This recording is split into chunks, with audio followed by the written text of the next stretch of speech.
Hello everyone, this is part 8 of What If Deku Was the Chainsaw Man, and I hope you guys enjoy this video and to like, to subscribe, to share, and check out the playlist, to see more comment down below. Now let's start the intro. They call me a god. They call me a god. They call me a god. Join my membership, the perks are great. It's in the description. Strips of cloud streak through the sky, tinted orange by the rising sun that seeps through them. Beneath, there's a blue backwash. That clear color becomes quickly consumed by a shadowy silhouette. It takes Izuku squinting his eyes to recognize the figure as his classmate, Kyoka. She's reaching down to him with an outstretched hand. Izuku realizes he's gazing upwards, laying flat on his back in the grassy field of the sports festival stadium. How he landed there, sprawled out, eludes him only for a second longer. Then he remembers the cavalry battle and the obstacle race before it. He reaches for his forehead first, fingers searching for the million-point headband he was wearing. The first event had been a racetrack with various obstacles on the course. He managed to get first place using a piece of scrap metal to surf on landmines, a stroke of luck. That luck, however, must have been used all at once. The second event made his placement backfire when points provided for the cavalry battle were determined by the race ranking and he became a target for everyone. He kept his promise to himself and Todoroki. He hadn't used his quirk.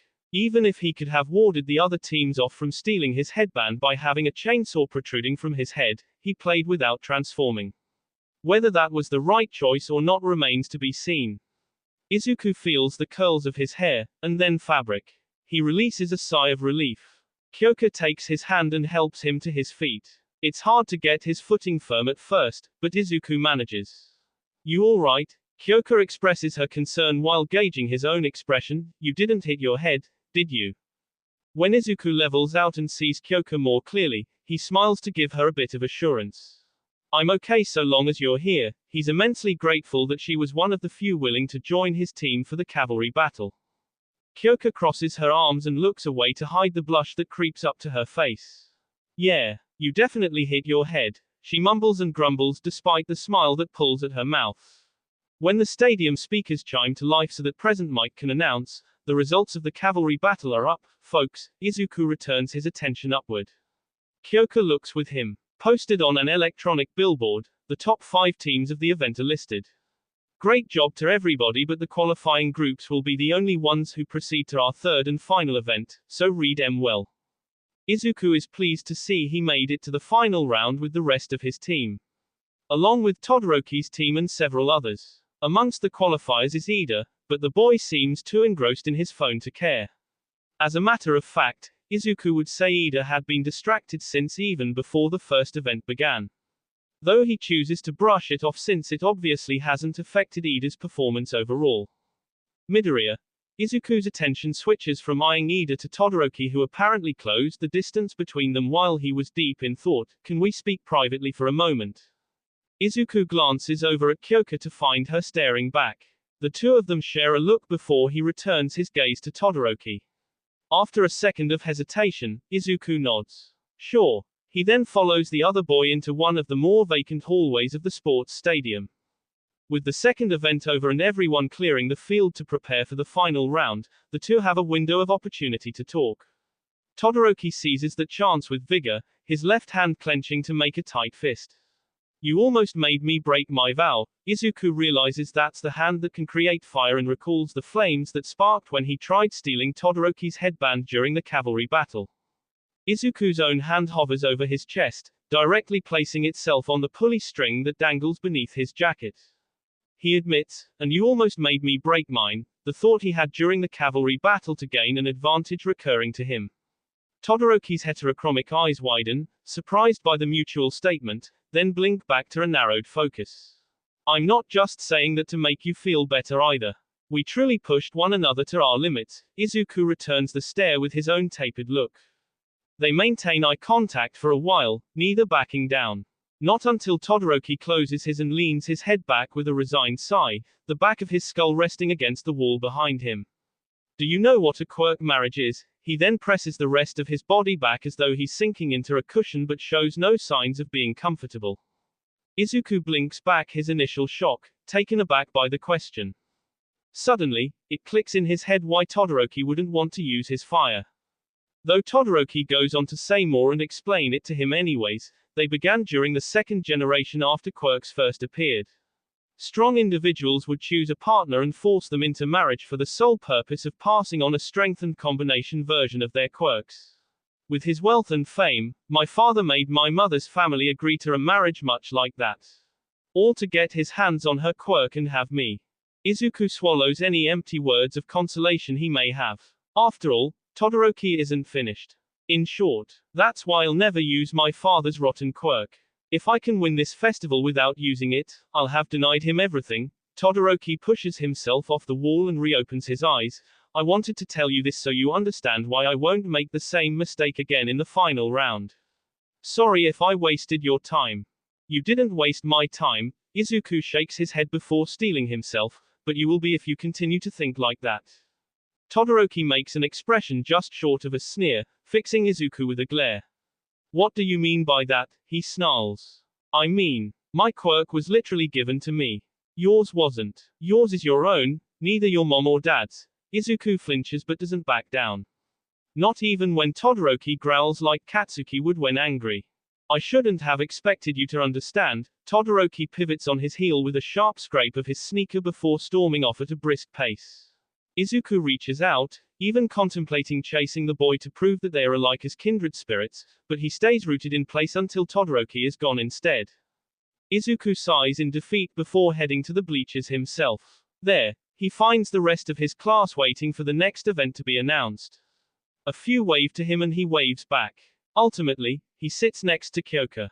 Hey, you. Where have you been? She asks. Having a fun discussion about quirks with Todoroki, Izuku can't help the dry sarcasm that leaks into his tone.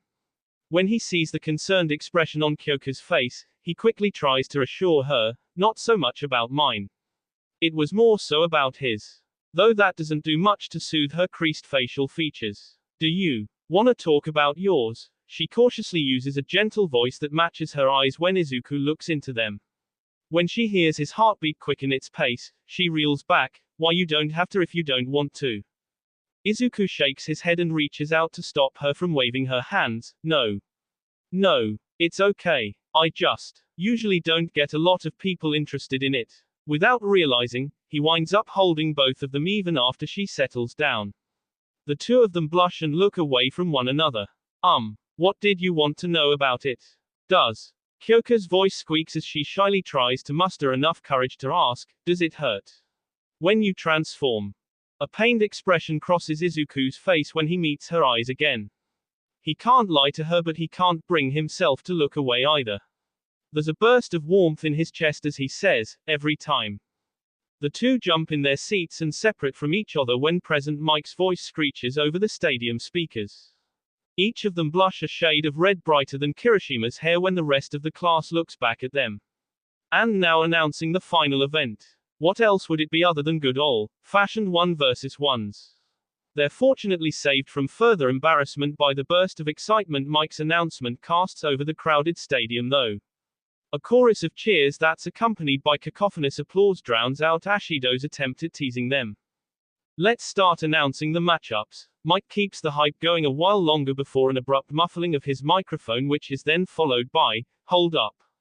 This just in. I've just been informed that 2 of the qualifiers for the final event have opted out and adjustments are being made to replace them with the 2 ranked right behind them from the last event. The crowd's collective reaction shifts to confused murmurs, Izuku and his classmates amongst them.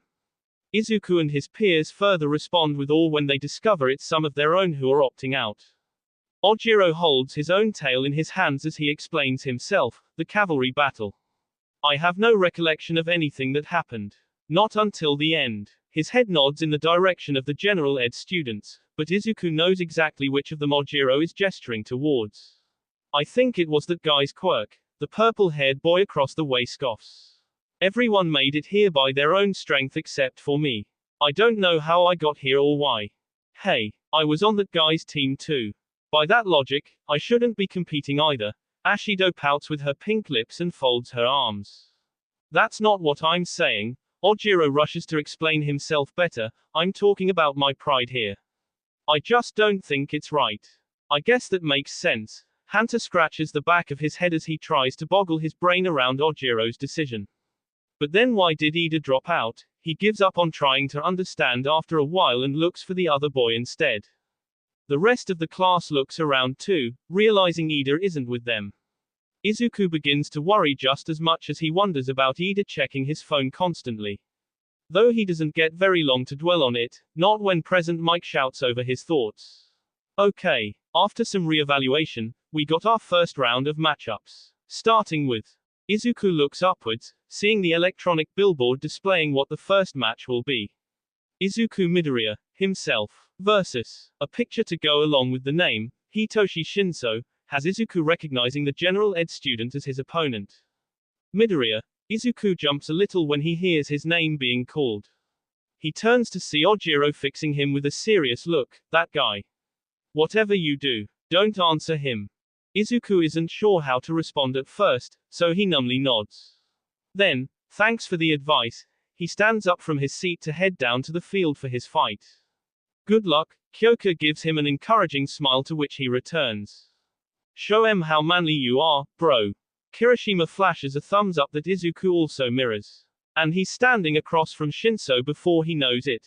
He wasn't expecting to be the first match of the final event, a nervous cough coming up on him, but he finds the resolve needed to fight. The crowd roars around him with a frenzy of flashing lights. This is no place or time to show weakness. Izuku swallows the blood that tries climbing up his throat and seals his mouth shut. Yet to show his teeth yet, if you know what I mean, we've got Izuku Midoriya of Class A. Present Mike announces his presence to the world first. Izuku tries to fix his posture, standing up straight, trying to be as tall and proud as he can. Versus a beat of silence. Sorry, but he's not done much to stand out yet either. Hitoshi Shinso of General Studies. Shinso sneers.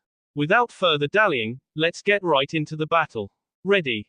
Izuku tenses. Shinso stays slack. Start. Mike signals the start of the match.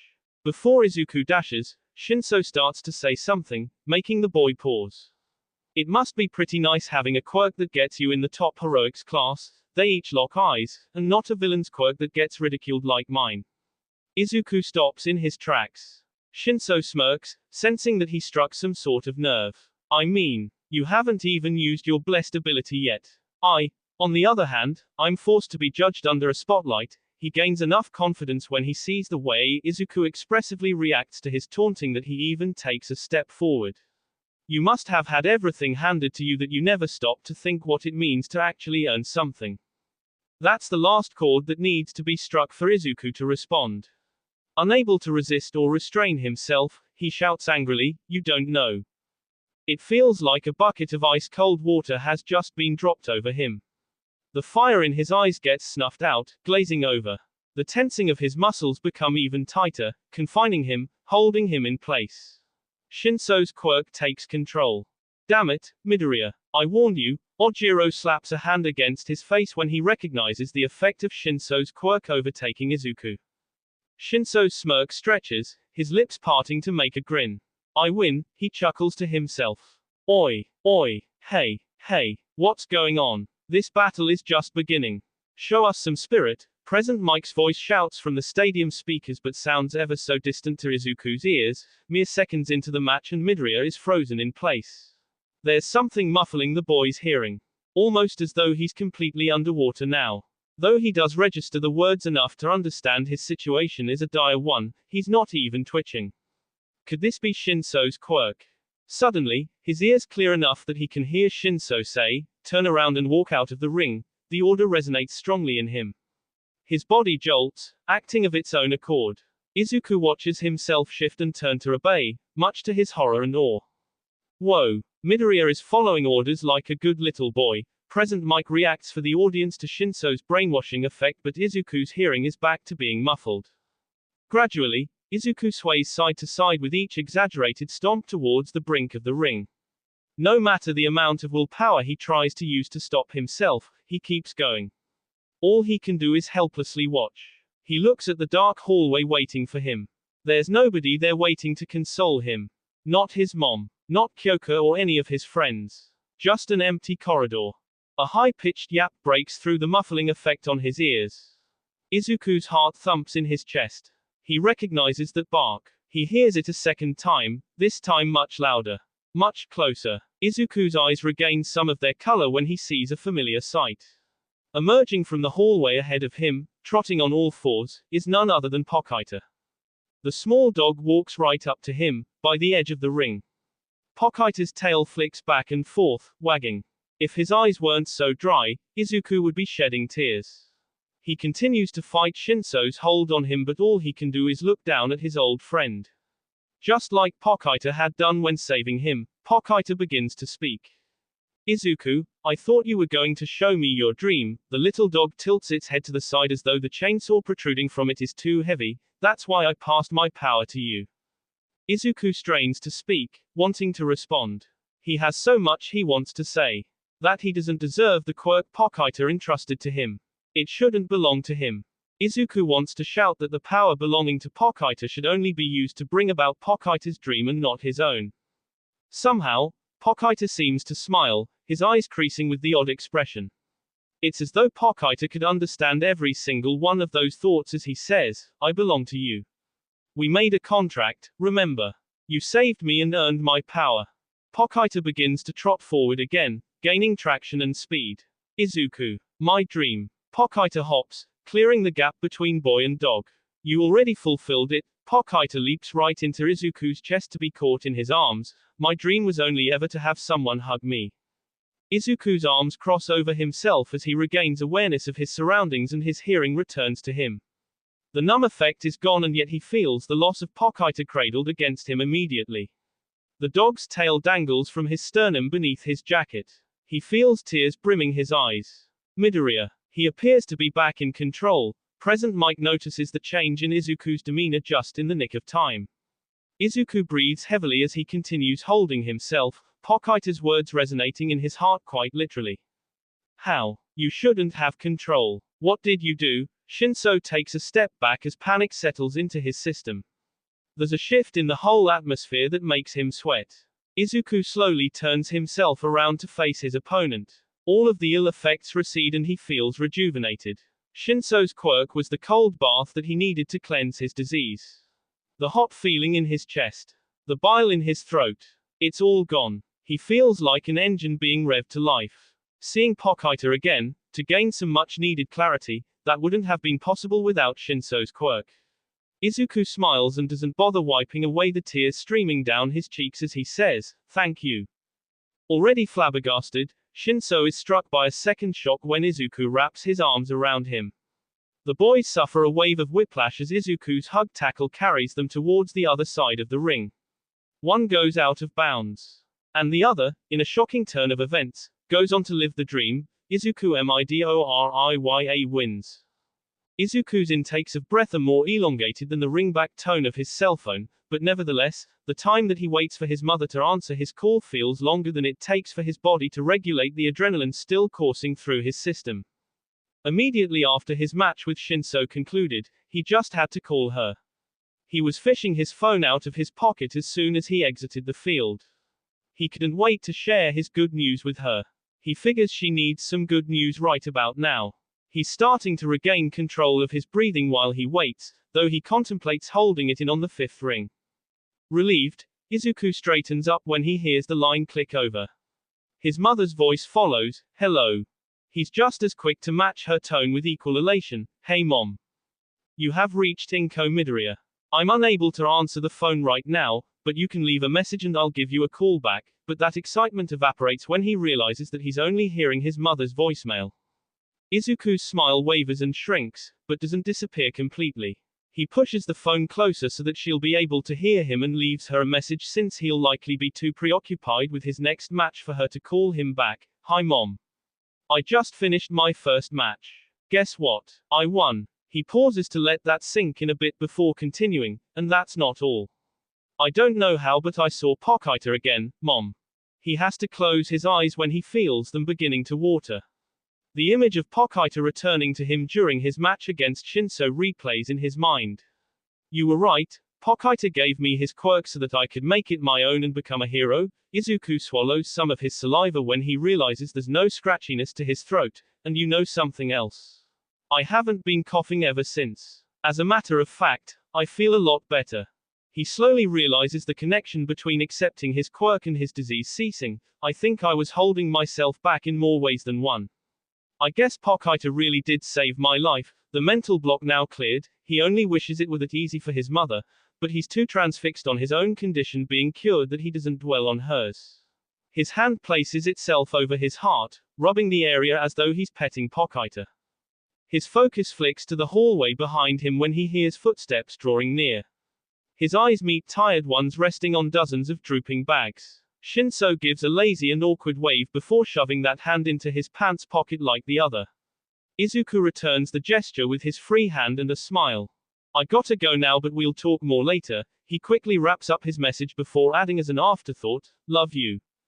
Shinso nods towards Izuku's phone as the boy hangs up, girlfriend. Izuku blushes and quickly shakes his head, my mom. Ah. Shinso nods in response, but his voice is distant and his eyes wander. She was excited you won. Izuku refrains from wincing, understanding that the topic of their match must be a sore spot for Shinso even if it's a part of making small talk. She didn't answer. But I'm sure she will be when she hears. He winds up scratching the bush atop his head that he calls hair to keep his hands occupied. When that action goes on for too long, he matches Shinso and shoves them into his pockets.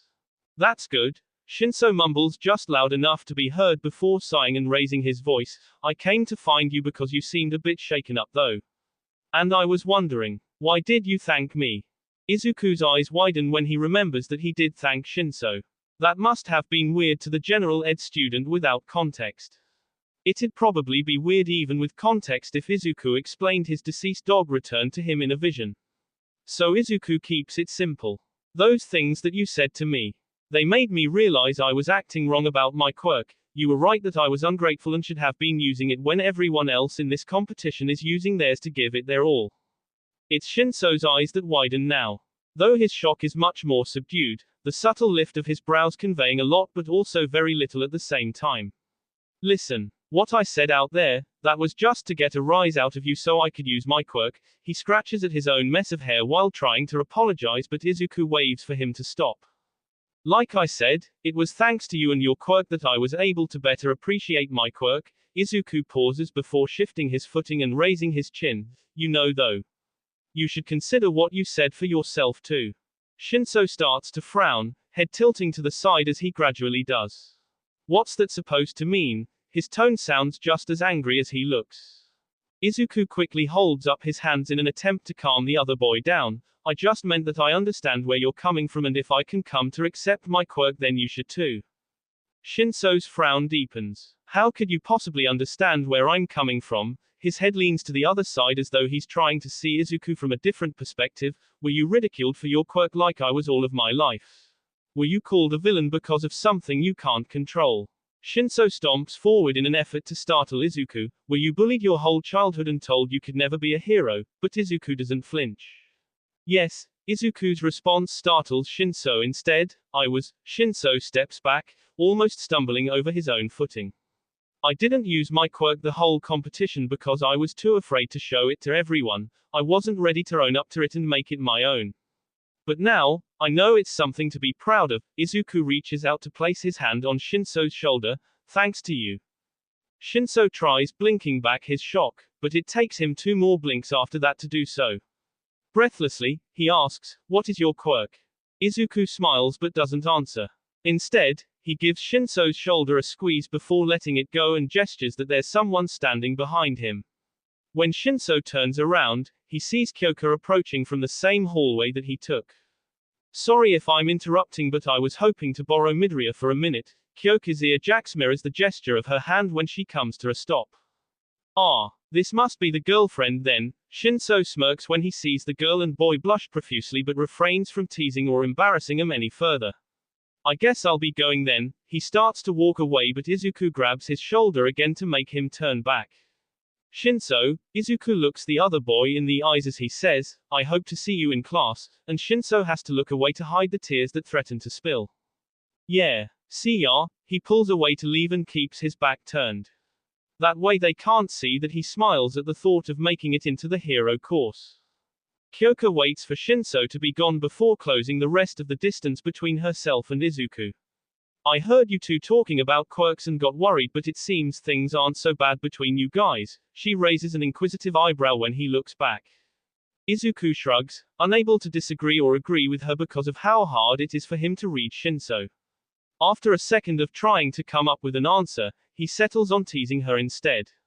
Eavesdropping, huh? He smiles with smug satisfaction when Kyoka's cheeks tint a shade of pink. You know I can't help but overhear things sometimes. She twirls one of her jacks on her finger while giving him a small pouty puff of her cheeks. Remind me to keep my thoughts to myself more often. Izuku laughs while watching her playfully huff. I bet you're the reason why I've gotten over my mumbling habit. Oh, I'll get you back for this. Kyoka crosses her arms and raises her jacks to appear as intimidating as possible. It works, scaring Izuku enough that he stops his teasing. After he wipes away a sweat drop from his forehead, Izuku scrambles to get himself out of the predicament that he put himself in.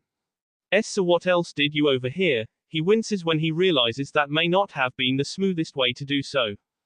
But Kyoka shows him mercy, lowering her ear jacks and arms. All of the things Shinso said to you on the field. I'm surprised you can forgive him so easily, let alone thank him. She takes a small step closer when Izuku looks away. You're not mad or anything. Are you? Izuku returns his gaze to the girl in front of him. How could I be mad?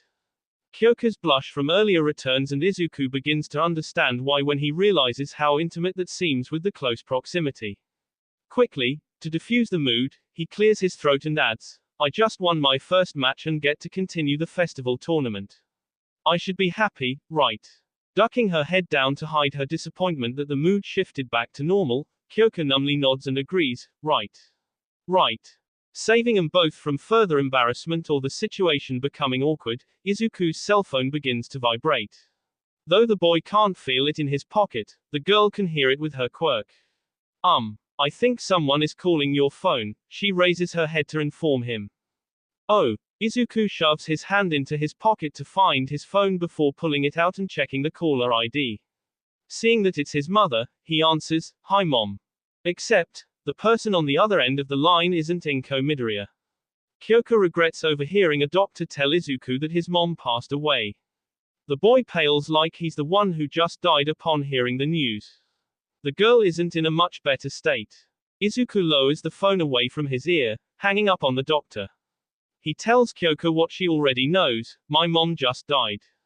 Not knowing what to say to him in response to that, Kyoka throws herself at the boy and wraps him in a hug. Oh, Izuku. She holds tightly as he trembles in her arms. She can't hold him up but braces for when his legs give out so that they sink to the floor safely. Izuku's tremors increase when he starts to sob. Slowly, he returns Kyoka's hug, his arms wrapped around her tighter than hers around him. Midoriyas are well renowned for their waterworks. They cry when they are happy. They cry when they are relieved. They cry over any and every small thing. These tears that swell and spill are unlike all those other times. These tears are thicker. These are tears of loss. The warmth of Kyoka's body cradles into Izuku like when he'd hug Pokita. He handles her with care like he would when being safe about Pokita's chainsaw. Their hearts beat in unison with each other as they hold one another close. Their touch is tender and comforting despite the endless supply of tears. Nobody comes through the hall and disturbs them, yet matches continue to transpire. The speaker system echoes updates live as an ambience of the world going on around them while they're stuck in a moment. Time seems to stop, the past inescapable as Izuku dwells on the present. Having just accepted Pokita's heart as his own, he can't help but feel like he left behind his original with his mother's death. When present mic announces the next match, he hardly recognizes his own name. He raises his head, sniffling as the tears finally stop streaming down his face. He's being called to the field. His opponent is Todoroki. The matter of quirks and the competition make his heart beat like a war drum. He's no longer zoning out. He's zoned in. Izuku. You shouldn't. He's so zoned in on just Todoroki that he doesn't even register Kyoka referring to him on a first name basis or her pleas for him not to compete. He stands up, drowning out her voice and focusing on present Mike's calling him to the field. He still has a point to make. After all that's happened, after Pokita and his mom gave their lives for his dream, he has to make it a reality. And he wants to blow off some steam. Izuku steps into the arena with Todoroki. There's something said about the rules of the match like last time, but neither boy pays much attention to the words. Each of them are transfixed on the other, ice-cold glares burning into one another. There's sorrow hidden behind the anger in their eyes, but now is not the time to bottle up such emotions. Now is the time to let loose. Begin. Present Mike calls for the match to start. A trail of ice rapidly snakes across the arena from Todoroki's right foot until it reaches Izuku. A colossal glacier overtakes him instantly, jagged tips spearing holes in the clouds high above. Izuku is encased at the epicenter of the iceberg's bottom, frozen within its base. Wow. And just like that, another round where Todoroki immobilizes his opponent right from the get-go. Present Mike has to do a double take when he realizes this glacier is somehow bigger than the last one that had trapped Zero. When he snaps out of his initial shell-shocked reaction, he prepares to announce Todoroki the victor. Except, I'm not immobilized, Izuku shouts with condensation spraying in the air as much as the spit flying from his mouth does. I can still fight. With that same mouth, he bends his neck down so that he can bite at the zipper of his sports jacket. When he can't reach beyond that, he uses his tongue. The ripcord attached to Izuku's sternum loops at the end, making a tiny handle just big enough for a finger to fit through. Or the tip of a tongue. Izuku's tongue slides through the hole so that he can lift the string and bite down on the rest. He raises his chin, giving the wire a good tug with a yank of his head. That very same skull is carved open by spinning sharpened steel, every metallic tooth hooking itself through flesh until the carotid is torn apart with Izuku's face ripping in two halves. Erupting in synchronization with blood and chainsaws is the throttle trigger bursting forth a roar of cacophonous clangor. Gnarled crevasses with dark walls and verdant plating within those depths cast an arc of crimson liquid through the frozen air, blood being magnified tenfold by the ice surrounding the transformation. Where winding chains work to scrape away the remains of Izuku's face in order to expose the demonic visage beneath, two gaslit orbs illuminate the revving engine with coruscating golden eyes. Shattering in a shower of flaky particles, the ice breaks around Izuku's body so the bladed bars that saw through his arms can whir with the chain on his head. The elongated fangs protruding from Izuku's metallic jaw glisten under the small snowfall and drip with blood-tainted drool. Todoroki's own jaw hangs open, slack. Tiny clouds of condensation waft from his mouth when his heavy pants match his quickening heartbeat. The turquoise of his left iris fades in synchronization with the brown of his right iris, heterochromic eyes draining of color the longer they go without blinking. Each eye is wide open, expanding larger and larger with every passing second. Izuku's chainsaws continue to roar at a loud decibel despite their idle state. The dizzying spin of the bladed teeth on all three bars protruding from the boy don't distract from his growl though. Stretched and sharpened teeth bear down as blood washes over the metal base of Izuku's skull. Torn tendons drop onto his tattered clothes before sliding off and smacking the concrete floor with a wet squelching slap. The live audience watching the transformation from the stands is too stunned to scream. Kendo covers her mouth to stifle a horrified gasp that chokes itself out of her throat, a few others matching her sentiment or openly gawking. Abara ducks her head down and closes her eyes, mouthing Hail Marys and any other prayers she can recite from memory. Pony pales until she feels like she's going to pass out, teary eyes unable to look away from the dramatic display of Izuku's quirk. Tetsu reflexively hardens himself, his survival instinct forcing his body to defend itself by turning to steel. Setsuna nearly loses control of her quirk as well, almost falling apart when her fight or flight response makes her want to turn and run. Monoma leans forward, bottom jaw on a hinge so that it hangs open, his brain unable to process what his eyes are showing him. A strong gust of wind takes the rest of Izuku's shredded jacket off, torn scraps ripping off of his toned arms and muscled torso. Mangled meat finishes falling from him at that same moment, only blood dripping and dotting his chest now. The string attached to his sternum swings side to side as he stretches his spine to raise himself from the ice shell that he just broke out of. The slippery slope makes his sneakers squeak, but he remains standing with firm footing.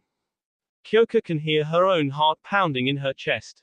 She can hear everyone's heart hammering.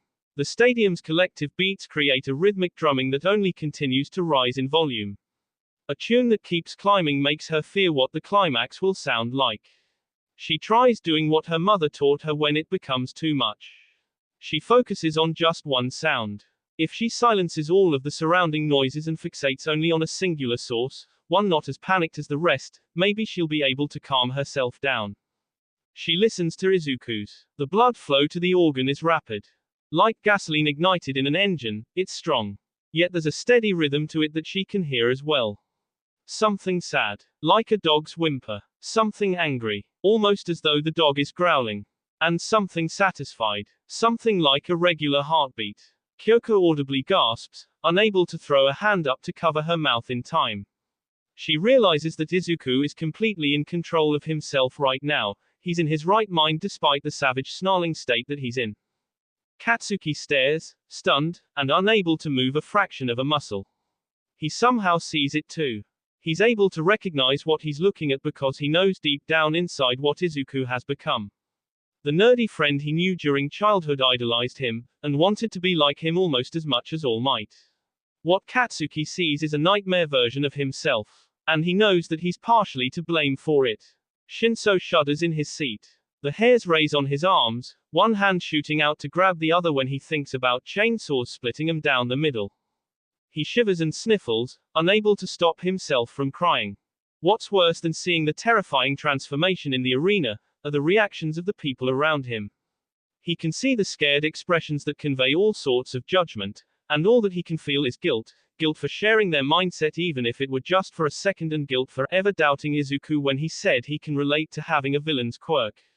Shinso silently mouths an apology, bending his back as his body is racked with sobs, bowing as low as he can.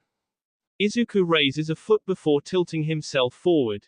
He steps off of the ice that had cocooned him before sliding down the small slope right below. At the bottom, the slick surface comes to stop and his shoes scrape onto the concrete of the arena floor. Red-stained snow litters the field as ice specks roll along like tumbleweeds. A chilling breeze passes through the gap between Todoroki and Izuku. Even with the view that present Mike has from the announcer booth as a commentator, he can't help but lean forward with keen anticipation. A shaky hand removes the sunglasses covering his eyes so that he can see without a tinted lens. Across from him, Aizawa side-eyes every movement. It's rare that Mike is rendered speechless. Almost rarer than an entire stadium full of people to be as quiet too. Toshinori clutches his side, pouring at the injury beneath his shirt as his fingers curl the fabric into his palm. He grits his teeth to withhold himself from cursing. This close to the arena, watching from one of the field halls, he can feel the immense aura emitting from both boys. He wishes he had it in him to shift to his muscle form as All Might. He wants to break up the fight before it can get bloody, but knows that he can't while he's this weak. Watching from his office with dozens of screens to capture the stage from various angles, the principal of UA takes a long drawn-out sip from his cup of tea. Once finished, Nezu lowers the brim of his cup to flash a toothy grin. His beady black eyes glisten with specks of white when excitement makes his fur stand on end. He sets his tea down so that he can clasp his paws together with a clap.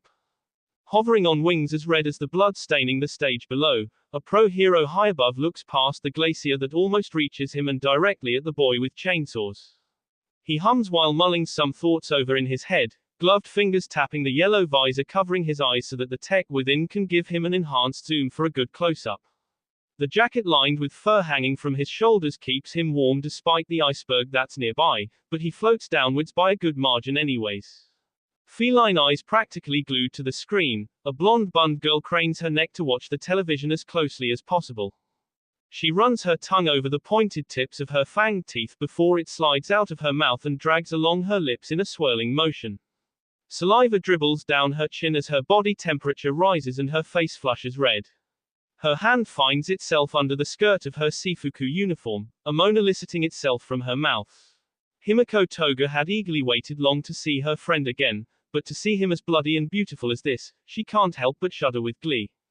Izuku arches a knee as he slowly crouches into a stance. Chainsaws whirring on each of his arms, he keeps them level at his sides. The blade protruding from his metallic forehead revs as he tilts his pointed chin down, the chain cutting the air with a swift motion. The amber orbs on either side of the thrumming engine that makes up his head intensify the glow. Todoroki responds in turn, one foot sliding back to get himself into a defensive position. His eyes finally blink and he forces them to make some semblance of a glare. The boy's right hand that had been hanging at his side flexes and emits a small amount of frost in preparation for something stronger. Present Mike swallows, the action reminding him that he has a throat and a voice that he can speak from with it. His eyes breaking contact with the arena and taking in the rest of his surroundings, he also remembers he has a job as a commentator. Mike grabs the microphone in front of him and holds it close to his mouth. Ladies and gentlemen. It seems that this match has only just begun. Izuku raises his arms, spreading them out, before throwing them up and bringing them together. The chainsaws clash on impact to create a collision of sparks when the moving blades briefly grind against each other. His mouth parts when the spinning blades do, an elongated tongue rolling out with spit flying in between the gaps of his equally long fangs. Izuku leaps to go airborne with the saliva, laughing giddily until the tongue twisting and whirling outside his mouth makes him appear dementedly deranged. As the feral chainsaw boy descends with a maniacal cackle, Todoroki can only grit his teeth together and brace himself. A frantically savage swing of Todoroki's right arm permeates the air with a rapid spread of rhyme. Hoarfrost follows the extreme growth of the glass until a glacier of ice erupts into the sky. The monumental mountain of crystal becomes an extension of Todoroki's cold side, jagged protrusions of varying sizes still stretching outwards. Icicles stem off of spears and spires until it solidifies completely. Still in the process of his descent downwards, Todoroki's giant defensive structure now a blockade, Izuku pivots his body to face forwards.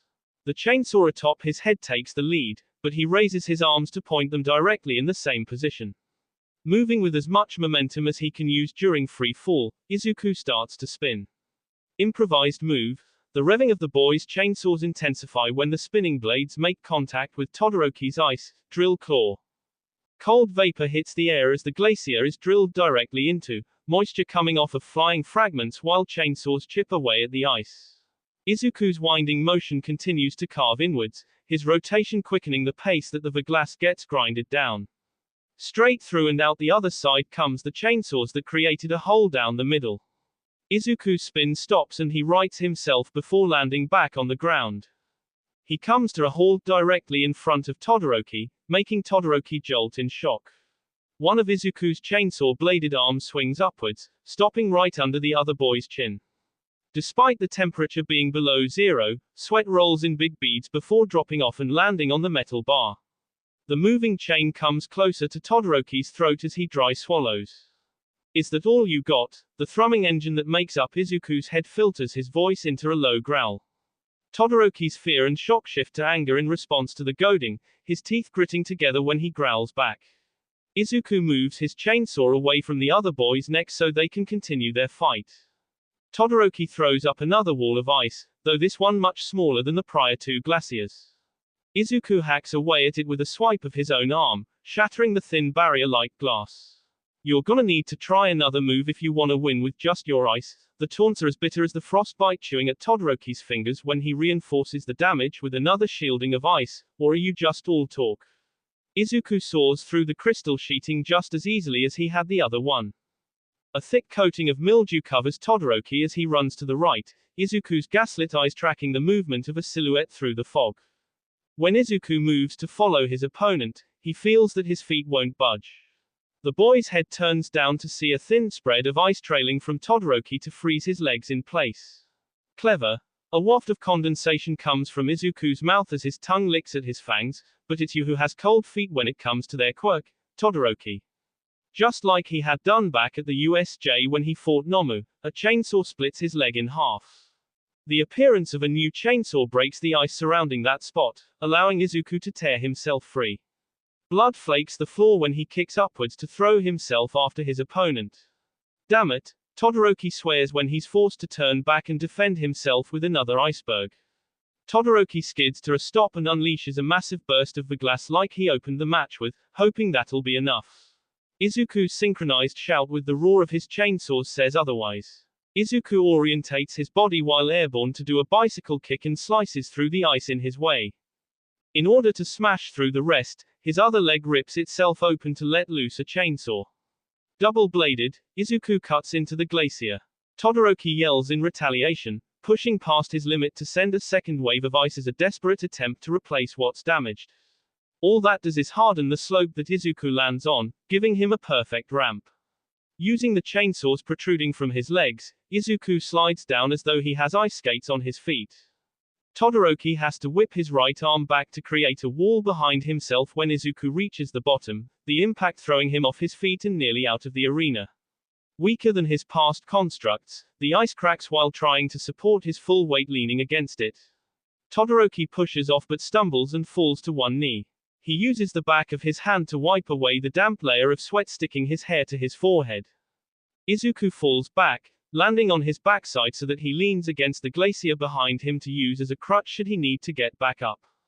The chainsaws extending from his legs start winding down, the spin of their metallic teeth coming to a stop before the others attached to Izuku's arms and head do. His eyes still glow a vibrant glare though. When are you going to use your fire? Huh. Todoroki raises his head to stare back. Through a layer of mist, he sees Izuku but mere feet away. Todoroki's heterochromic eyes harden as they squint to glare through the fog.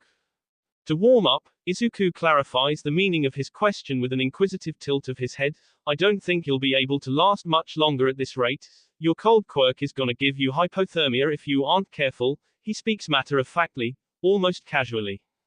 Todoroki isn't as nonchalant. He snaps with a bitterness to his bite. Worry about yourself, Midoriya. The venom in his tone comes out of his mouth in the form of spit. I'm fine so long as I continue revving my engine. Izuku shrugs his shoulders and sits up straight to rest his bare back on the ice behind him despite being shirtless. The motor keeps my blood pumping and, if anything, your ice keeps me from overheating. The rise and fall of Izuku's chest is in sync with the steady rumble of his engine, as though to say he's telling the truth. Todoroki glances at his right arm, the throbbing growth of purple around the blue threatening to eat away at the limb. He forces his fingers to bend and closes his hand to make a fist, ignoring the numbness that gives him a lack of feeling as he does so. Shut up and fight, Todoroki snarls while forcing himself back to his feet. Izuku nods, the chainsaws that had been protruding from his legs now fully retracted so that he can stand again too. Ah, sure. I can do that. He hoops a finger through the hole that makes up the handle of the ripcord on his chest and pulls. Izuku's chainsaws rev back to life, blades already beginning to spin again until the metallic teeth become a winding blur. Izuku dashes at Todoroki, the latter barely ducking down in time to roll away from his warpath. Both boys pause after facing away from each other, but Izuku is faster to turn back around, a chainsaw-bladed arm catching Todoroki's back. The jacket is shredded straight to the flesh, metal tips nicking the exposed skin and ripping it apart. Todoroki cries out as his back gets torn into diagonally, flesh gnarled as it's torn by winding blades. Before the chainsaw cuts any deeper, he darts away with a trail of blood in his wake. Todoroki instinctively throws up his right hand to cast another spell of ice. Frost emits from the uncontained spiral of the glass that shoots out in response. Izuku falls back, but only to prepare a counter-strike by bringing his chainsaws together in order to form an X, the swipe of both blades at the same time creating a stronger response to the collision. I told you that you'll have to do better than that. Izuku decimates the ice with his double swing. Todoroki slaps his hand down on the arena, ignoring the sharp sting of pain that shoots through his arm when he does so. A spread of ice covers the terrain, encasing the ground with a slippery surface. When he tries to stand up again, he can't help the flinch that comes in response to the ache of his back's wound. Nevertheless, he accomplished his goal. Izuku struggles to make it across the frozen floor, his movements slowed for the time being. Among the cheers of the crowded stadium, the classmates of the two fighters recoil and react with differing opinions of the match. Yaoyorozu covers her eyes repeatedly, unable to watch, but always spreading them apart to catch a contradictory glimpse every so often. Uraraka shadow boxes, punching the air as though she's participating. Ashido nervously chews on her nails, biting them off until they're completely filed down. Isn't this going too far? Maybe somebody should stop it. Kaminari looks around for someone who'll agree with him, but everybody else is too fixated on the battle below to share his sentiment. He turns to the boy next to him, giving his classmate a nudge. Hey, don't you think so? He prods. Kirishima doesn't even spare Kaminari a glance. He vigorously shakes his head. No way. You can't put a stop to a fight between two men. He eagerly leans forward when the stadium shakes from a tremor caused by the battle. Kaminari sweet drops. Sero rubs the back of his head, chuckling to hide his discontentment. Well, Midoriya is doing a lot better than I did. He has to wince when he sees the mark Izuku's chainsaws left on Todoroki. A lot better than I did. Izuku charges Todoroki, slashing through 4 barriers of ice that jut up in an effort to obstruct his path. The ice creator drops down, using the slick surface he made to slide out of the way, and fires off another round of the glass. Izuku whips an arm out to shatter the structure and continues the chase. Todoroki tumbles while desperately crafting more blockades in his wake. It's only a matter of time before Izuku catches up to him. From the commentator's booth, the battle appears as transparent as Todoroki's ice. At least, that should be the case. It's not quite as clear to see for present Mike. Looks like these two powerhouses are evenly matched. He's not capable of seeing the bigger scale of the match or Aizawa's judgmental side-eyeing. Aizawa sighs before grabbing his own microphone to speak. One obviously has an advantage over the other if you look closely. Todoroki's ice has been gradually getting weaker during prolonged usage, not to mention his dulled movements. Things are going in Midoriya's favor if this match becomes a battle of attrition. Present Mike is glad nobody can see his embarrassment, faking a confident attitude as he responds to Aizawa's input. I see you noticed that too. Good attention to detail, a razor. Aizawa gives his partner a deadpan look but doesn't move his microphone away when he drawls back a response. Any competent pro hero would be able to notice that. Present Mike chuckles nervously, right. When the viewing booth trembles due to a shockwave emitted by the brawl below, he takes that as an opportunity to point and redirect Aizawa's attention. Well, maybe things will start heating up soon. Todoroki plants his hand in between his legs, a circle of snow forming a crystalline ring around him. The boy's next icy creation comes from below himself, carrying him upwards on a platform of his own making to escape Izuku's chainsaws. A tall pillar of ice stretches into the sky and gives Todoroki the higher ground. He lets out a breath of relief, the condensation from his mouth joining the clouds. Izuku tilts his head up as he approaches the pillar, humming to himself when he sees that it puts his opponent out of reach. The gaslit orbs that make up his eyes shift down to settle on the ice column and he determines that it has to go. Izuku sweeps a chainsaw arm across the solid beam, carving into it. This ice structure proves sturdier than the previous ones. A last-ditch effort then. Izuku chops with his other arm, swinging both. The weight of the ice shifts a little but not enough for it to topple yet. The winding blades fixed to the top of Izuku's head arc down and join the cutting process. Like a tall tree, the base that would be the ice tower's trunk begins to dwindle down. Izuku can't help the laugh that comes out of his mouth when he manages to finish sawing at the pillar. When the ice cracks, the chilling cackle reaches Todoroki's ears too late and he has to jump from his creation to escape its collapse. Fragments rain down like hail before the entire structure completely crumbles. Todoroki tumbles and rolls with a series of grunts until he uses his ice to stop himself with an impromptu wall. Izuku's chainsaws come down to a low hum, matching his soft pants. He takes small steps towards his opponent's near-prone position. Todoroki, why won't you use your fire? Todoroki groans as he shifts his body to lurch itself back up. The bruises he sustained during his fall coupled with the gash on his back make it difficult for him to move quickly, but he perseveres anyways. Why would you ask me that? When you're using your quirk when you said that you wouldn't, he hisses his counter-argument through the seething of his teeth. Izuku comes to a stop. He watches as Todoroki struggles to stand across from him before answering, because of my mom? Todoroki freezes, succumbing to a state of petrification, having not expected that response. She wanted me to show the world who I really am. Me. That this is my quirk. Izuku holds his head up high so that the steel of his chainsaw reflects against the sun's beams of light. Did you ever think that yours wanted the same for you? Todoroki's heavy pants gradually ease themselves to a more controlled form of breathing. Despite the quirk marriage she had been forced into, he does recall his mother telling him to be a hero, fire aspect of his quirk and all. Tears dry until they hiss upon turning into steam. The numb effect of hypothermia subsides from his right arm as it warms up. Flames spark along Todoroki's left side until igniting and becoming a larger fire. Thank you, Midoriya, you helped me remember. Todoroki ignores the encouraging shouts of his father from the spectator stands and focuses on the memory of his mother's encouragement instead, but don't blame me for what happens next. Looks like we're both finally giving it all that we've got now. Izuku bares his fangs into some semblance of a pointed grin before reaching for the string attached to his sternum. Let's wrap this up then. Shall we? He already used so much of his blood on the first couple of pulls.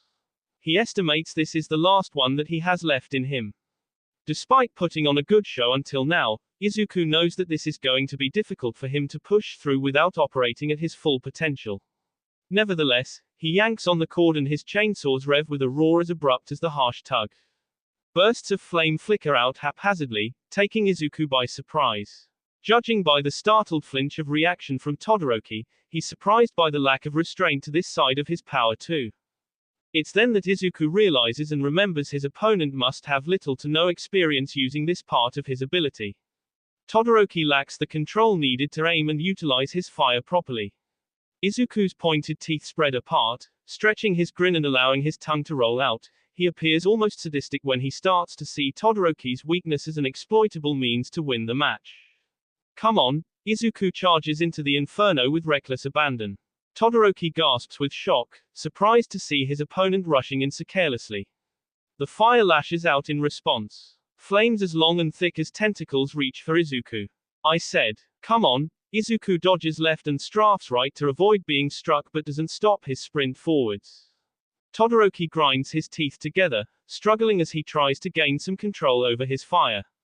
In an effort to create a focal point and outlet the flames, he dwindles the edges down in order to compress them. Balls begin to expand and burn bright, launching themselves into Izuku's path. Though those are more refined and faster than the appendages, Izuku still manages to dodge them. Fireballs fly over the boy's head as he ducks down. Izuku is practically upon Todoroki by the next second, forcing Todoroki to release what little control that he had over his flames for them to expand.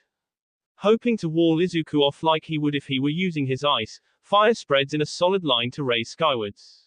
The impromptu shield comes in between the two with sweltering heat, dark smoke inhaled by both boys. Except while Todoroki suffers from a coughing fit, Izuku continues to push through. Chainsaws pass through the fire, screeches sounding like the gates of hell opening up. Terrified eyes of mismatched color expand under the hot glare, watching elongated fangs and metallic teeth lick flames. Fire coats Izuku's bare body in burns that expose muscle tissue that's damp with blood.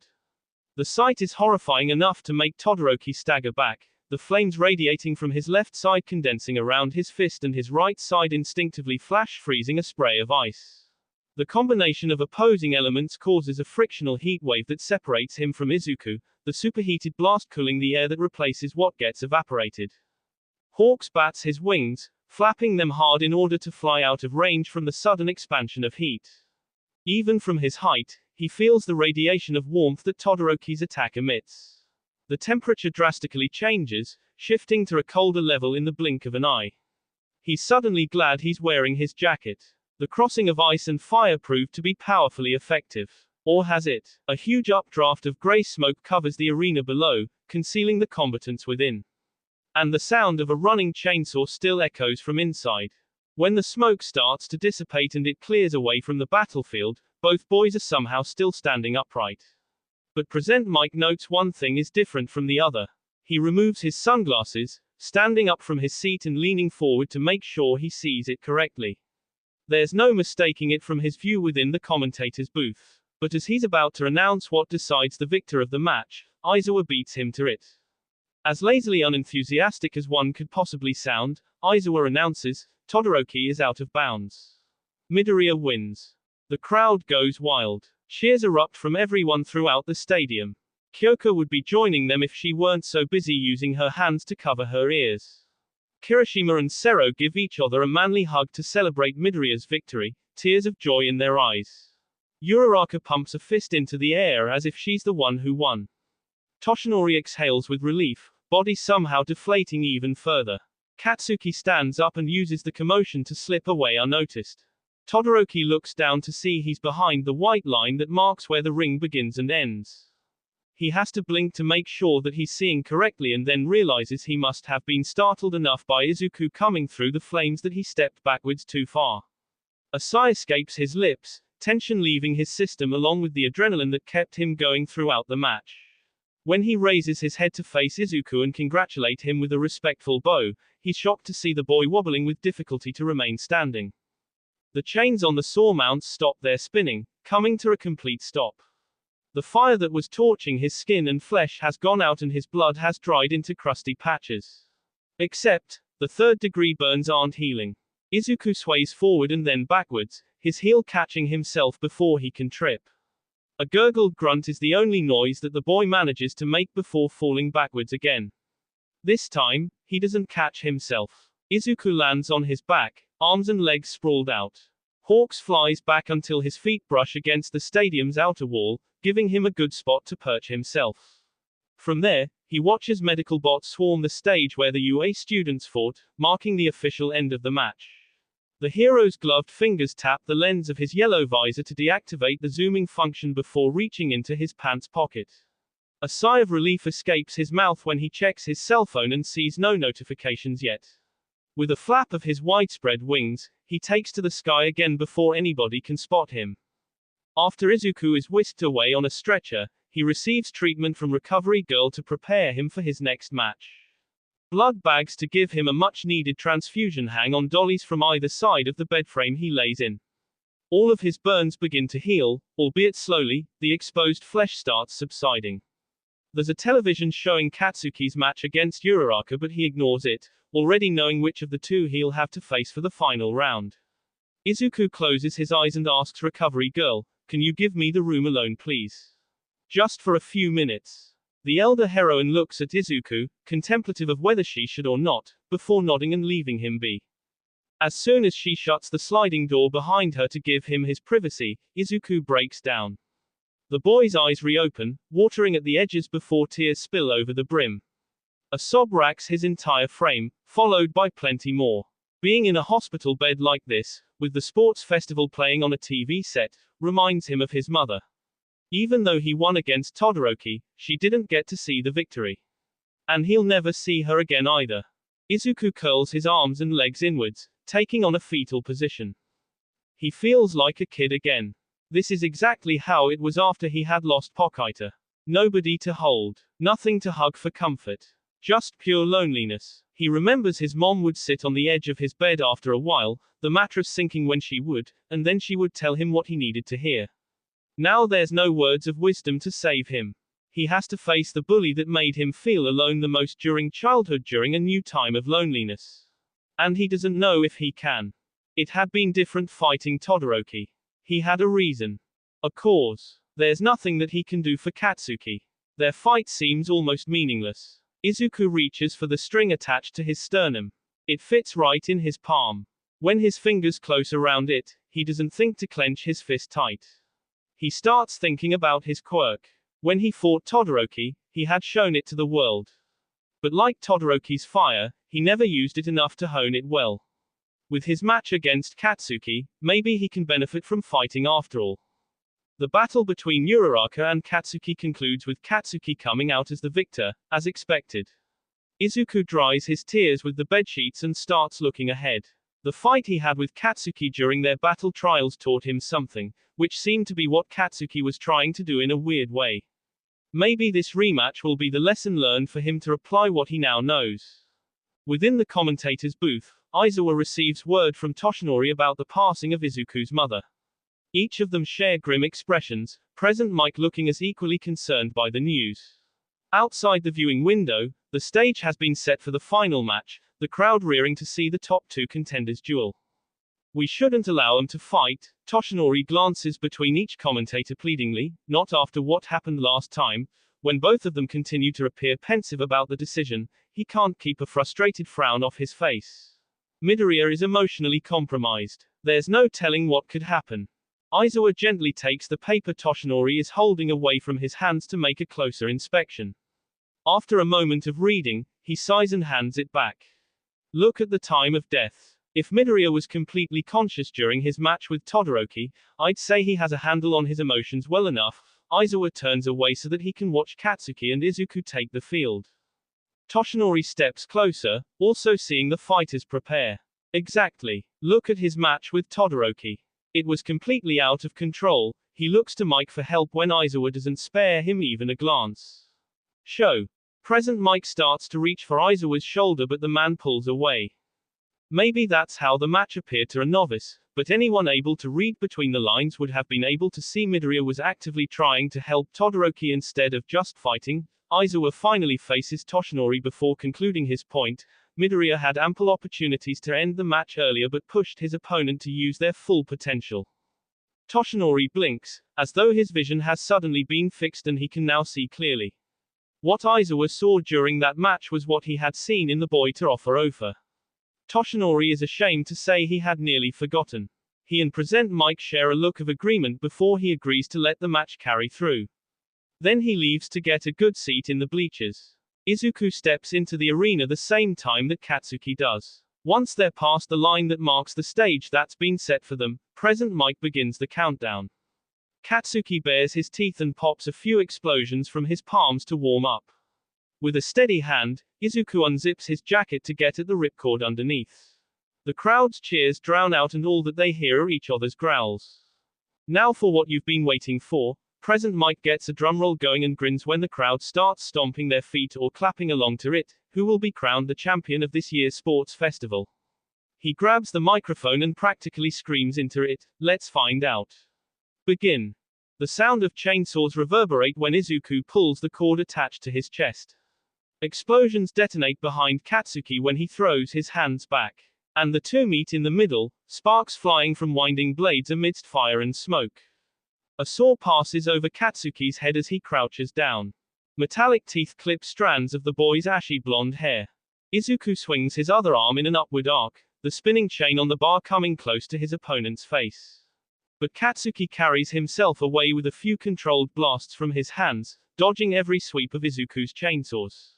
Close combat proves challenging for the blonde, forcing him to bite down hard and change tactics. He shifts his shoulders to fire off an explosion below himself and pivots in the air to flip behind Izuku. Katsuki's other arm is outstretched so that he can detonate the next blast directly into Izuku's bare back. Izuku rolls with the force of the blast, catching himself so that he can jump right back up to his feet. When he spins around, he's met by a residual explosion that forces him to draw back even further. Izuku lashes out blindly through the thick smoke that starts to surround him, swinging at it both to clear it away and hopefully land a cut on his opponent. Katsuki keeps his distance though, hopping back. Still just chopping aimlessly, Deku. Katsuki strafes to the side in order to avoid Izuku's charge before countering with a double-handed detonation. The explosion sends Izuku reeling. Katsuki follows up with another blast that completely knocks the other boy off his feet. No wonder you and Candy Cane were such a good matchup. You two only ever use the same moves. Katsuki's confidence dissipates with the smoke that clears away from Izuku. He sees Izuku crossing his chainsaws to make a defensive X formation, the metallic blades covered in soot having shielded him from the blast. Kaken. The blonde is even more startled when he hears his opponent refer to him by his childhood nickname again. Shut up. Izuku darts forwards, taking Katsuki further by surprise, the sudden shift in speed completely unexpected. The blonde retaliates with an explosion centered down the middle of the arena. Izuku sidesteps to the right, changing the direction that he's sprinting. The fire passes him by. Katsuki growls and sets off two explosions at once, one from each hand on either side. Izuku once again changes his movements, shifting back to the center of the ring. The distance now shortened enough, Izuku leaps with his chainsaws raised over his head. Both boys yell, Izuku coming down and Katsuki jumping out of the way. Spinning blades grind into the ground where Katsuki had been standing. Specks of concrete pelt the blonde as the stage is chipped into. Seething through his bared teeth, Katsuki spins back around to force Izuku back by firing off another explosion. Though, the blast barely does anything to delay the boy from pushing forward for another attack. Katsuki has to retreat in order to avoid being cut. Izuku slashes at his opponent, reinforcing his push by stepping into the swings. The extra force puts enough pressure on Katsuki to keep him at bay. It's all about the footwork, shifting with every change of pattern the other boy makes. Izuku had been so focused on watching Katsuki's hands in the past, worried about explosions or punches, that he never thought outside the box like this before. A good rush at the right moment is all Izuku needs to throw Katsuki off balance. But Katsuki catches on quickly, retaking his balance with controlled bursts from his hands to make up for his footwork. Izuku's chainsaws pass the blonde by when the blasts move the body side to side with just as much force. Nice try, nerd. Katsuki retakes the lead and pushes back with a larger explosion, but I'm still better than you. Izuku's sneakers scratch the ground as he's blasted back by a small shockwave, but he stops himself by planting a chainsaw directly into the floor that betrayed him. The sturdy crutch lets him regain his balance while simultaneously granting an opportunity to charge back into the fray. The chainsaw tears itself free and swings with the other as Izuku runs into more fire. You were saying. I said. Katsuki hisses when he has to make an effort to avoid the next barrage of chainsaw swings. The blonde's wrists bend to point down so that he can launch himself into the air. I'm better than you. The maneuver then grants Katsuki the ability to fire off explosions from above. Izuku shields himself with his chainsaws but to no avail protects his body. After Izuku gets rocked around, he helplessly flails at the air with his chainsaws. Not only did his cerebrum get dizzied, but Katsuki remains airborne with controlled blasts to keep out of range. The next round of explosions burn into Izuku, searing his skin. He tries raising his arm bars to defend himself, but Katsuki's orientation is much faster in the air. Izuku hacks at the next detonation, unable to do much else. When the winding blades split the explosion in two, Izuku's amber orbs expand in shock. Izuku repeats the offensive action, making it his best defense. Again, Katsuki's explosion gets severed before it can expand into a full blast. Izuku can't resist the chuckle that gradually grows into full-blown laughter when he begins dissecting all of the ensuing explosions after that. Looks like it's you'll have to switch things up now, Kaken. Sure. Katsuki sneers as he aims his outstretched arm a little differently. I've been wanting to try something new for a while now anyways. A circle of smoke puffs from a light collection of sparks, embers burning only at the epicenter of Katsuki's palm through the hole he creates. Instead of a broad explosion, he fires a concentrated beam through the hoop. App shot, he announces his new move while he detonates a blast from a single point instead of his whole hand. Izuku cries out when he feels the focused blast shoot through his side like a bullet. Charred flesh sizzles as blood spurts out of the hole that's been made. Katsuki smirks with satisfaction and repeats the same action. Izuku attempts to block the laser with an arm bar this time. When the beam gets deflected, only the air pressure is what affects Izuku. Both boys recoil in shock, having not expected the steel to survive the concentrated heat. Viewing the entire exchange from the stands of the stadium, Kirishima grabs two clumps of his hair to express his awe. Gah, they're just both so manly. Who am I supposed to root for? His classmates mumble and nod along, them all gauging the power dynamic of the match with difficulty as well. Kaminari looks over to see everyone is actually listening this time and joins in. Hey. He thrusts a thumb at himself while flashing a cocky grin. I know who I'm rooting for. Bakubro, of course. He's got this. Ashido squirms in her seat, restless and indecisive like Kirishima. She turns towards the boy next to her and asks for his opinion on the match. What about you, Todoroki? Who do you want to win? Midoriya. The answer comes so easily for him that it makes a few people sweet drop. He doesn't notice their reaction the slightest bit though, gaze set on the battle below, his heterochromic eyes completely transfixed and uncaring of everything else. I guess that makes sense. Ashido starts searching for somebody else to pester when she figures she won't be able to get much more of a reaction out of him. And smirks when she sees familiar prey. I guess that also means we know who Jiro is rooting for then. The Pinkett wiggles her eyebrows suggestively while teasing the punk rocker. Shush, shut it. Kyoka falls for the bait when a blush completely consumes her face. Hook, line, and sinker. She falls victim to even more teasing, others joining in now. An explosion bigger than the rest Katsuki had produced rattles off when he descends from his flight pattern. The arena quakes when the disruptive blast cracks its shell, fractured concrete splitting the floor into a spiderweb pattern and throwing Izuku off balance.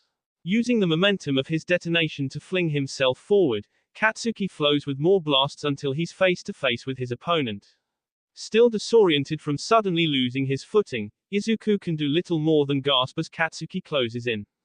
A vibrant orange illumination as blinding as the sun emits from Katsuki's hands.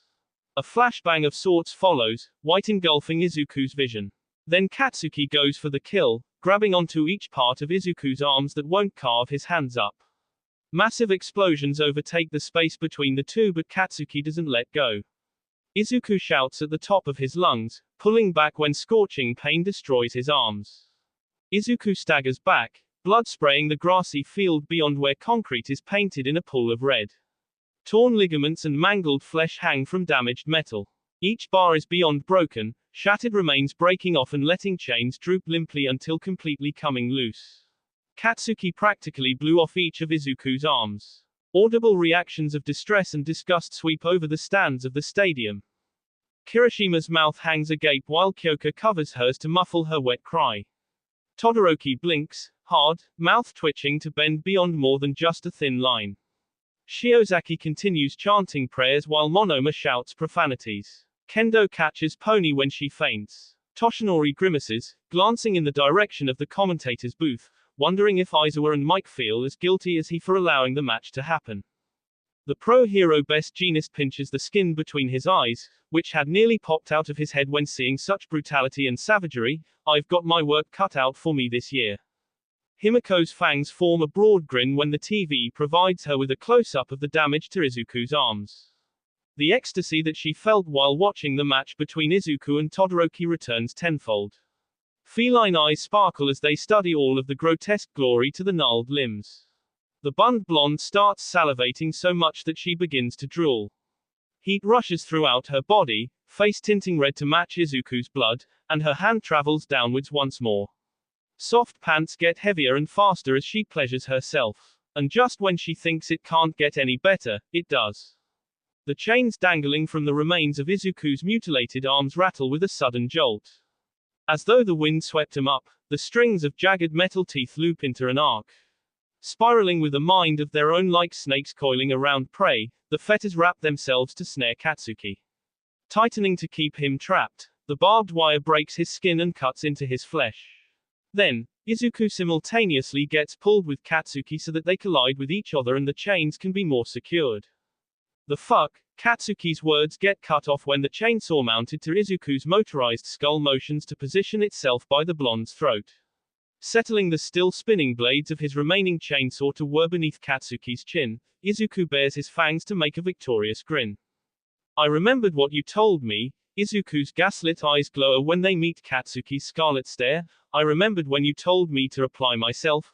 Katsuki's glare breaks, eyes broadening to see the bigger picture. Both boys reflect on their fight during the battle trial and the current match. The innovative way to subdue his opponent came from the way Katsuki spurred him on to use his quirk in more creative ways. Looks like you're finally starting to give a shit about your shitty quirk, Katsuki huffs. He struggles in the bindings that only dig pointed tips deeper into him the more he tries to wriggle free. Izuku takes notice and ceases the escape attempt by bringing his chainsaw closer to Katsuki's jugular. Submit, Izuku demands. When Katsuki doesn't respond, he says it louder so that everyone can hear. Surrender. I've got you. Izuku's voice carries itself far enough into the stands to earn some cheers and applause. Kyoka smiles, having heard it the first time. TCH, Katsuki tilts his head down as far as he dares to near the chainsaw beneath his chin. When he sees that he can bend his wrists enough to position his hands away from his face, he clicks his tongue and raises his head to look Izuku in the eyes again. As if, he releases a cluster of miniature explosions. Eat shit. The trail of detonations leads into the sky, every blast raising the boys higher and higher. Becoming a living missile, Katsuki's launch starts gaining more traction. Izuku grits his teeth and grunts as he goes along for the ride. Their flight path propels into a more circular motion once they breach the stadium's open roof. A tornado of fire forms as Katsuki builds up oxygen to fuel his most powerful explosion thus far. A burst to send them back down the way that they came, but now through a tunnel of flames, is a forceful push that carries them down much faster than the pull of gravity. All of Katsuki's firepower accumulates to one point. That's when he blasts himself free of Izuku's chains to separate himself from the blast radius. and Izuku drops straight into a destructive discharge of explosive power. Howitzer impact. Katsuki announces his ultimate finishing super move as it completely engulfs his opponent in a blaze of glory. The blast consumes the entire arena, expanding and then shrinking in an instant. A massive smokescreen covers the field as Katsuki slows his descent with smaller controlled bursts. The crowd goes silent, watching and waiting for the dark cloud to clear itself away so they can see the outcome of the match. Todoroki leans forward, heterochromic eyes squinting.